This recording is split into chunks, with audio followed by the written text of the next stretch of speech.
Okay.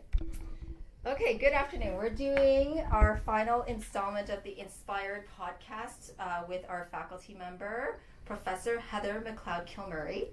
And she is an expert in environmental law, and we're so pleased that she's sharing her time with us today. So, Professor, what is your area of research, and how did you get interested in the area of research that you're working on right now?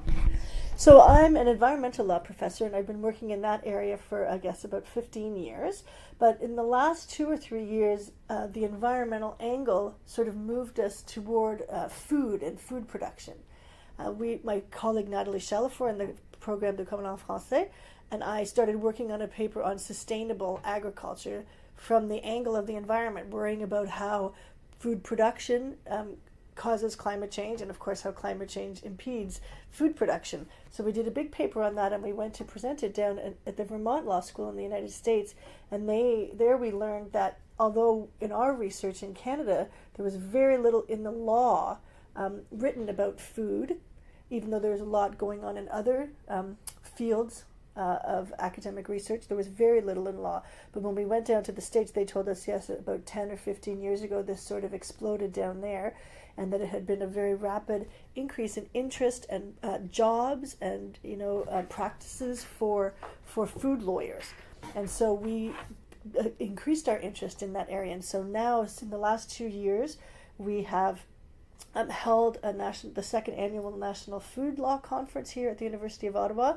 We're editing the first book on food law and policy in Canada, and we're teaching, as far as we know, the only food law course at an English common law faculty in Canada. There is some work going on at Laval and a few in Quebec. That sounds super interesting, and it's something that everybody can relate to. I mean, we need food every day, right? Can you tell us a little bit about the challenges of doing research in this area, or perhaps something disappointing that you've discovered in your work? Sure. Well, the first thing I guess that's a challenge is just that the sphere of food law is so vast.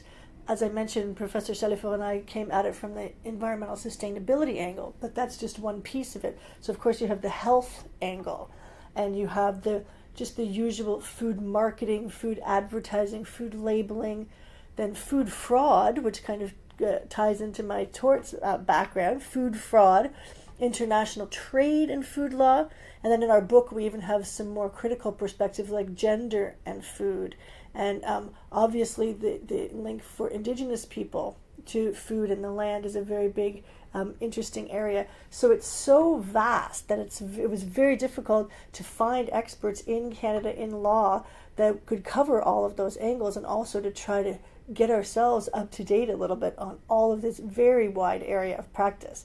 But that was also the exciting part about it, that it's almost everybody, as you said, in the faculty has some connection to this area of law on some level or another, so that makes it fun for collaboration and fun for people to get interested.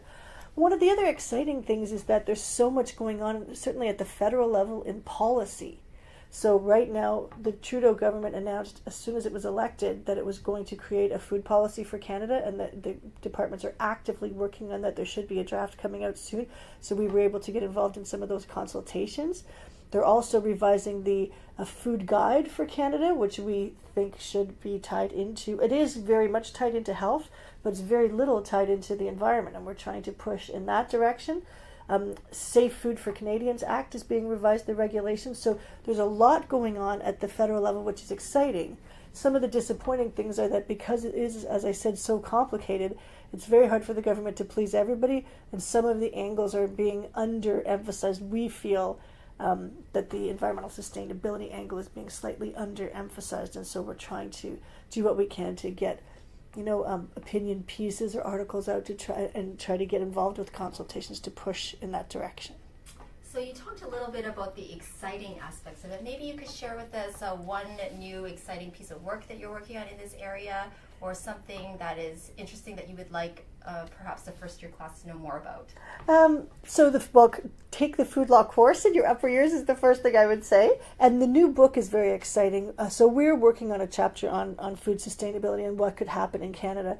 But so it's just the variety of things that are going on in terms of animal rights, food justice, intergenerational injustice of food production. So this summer I presented at an international conference on the impact of international trade rules on food, because in many of the areas where we're trying to move forward in terms of perhaps more local, more sustainable, more eco-friendly, sustainable agriculture sometimes brushes up against international laws. So the exciting thing is it's another new area to explore, but it's daunting because of the very highly structured and very powerful system of international trade involved in food that seems to have an impact on all of these other goals that we're trying to achieve. So that's an interesting puzzle that we need lots of people to help us put together. Your work sounds so interesting. Just listening to you also triggered for me how you can even talk about my area of research is migration and migrant workers and the production of food like that.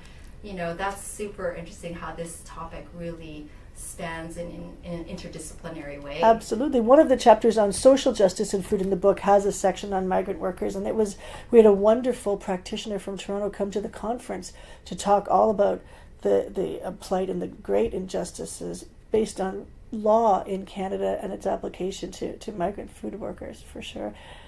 Super interesting. So my final question to you then is what one piece of advice you have for first-year law students as they start their career here at the University of Ottawa?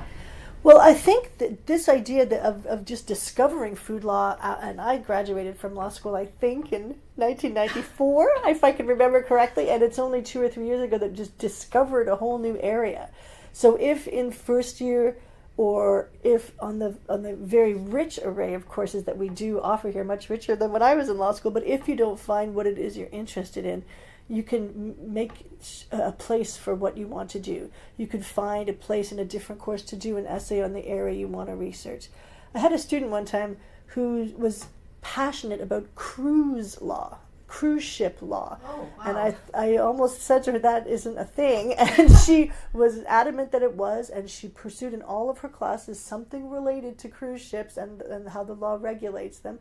And then she went and did a graduate degree, I think, down in Florida on the coast, and now is an expert in cruise ship law. So there's so many creative things that might be a little bit outside the box, or that I think food law joins so many of the boxes. So if you have a passion, don't hesitate to make sure that you get that in your law school career and pursue it. That sounds fantastic. That's a great piece of advice. Thank you so much for your time.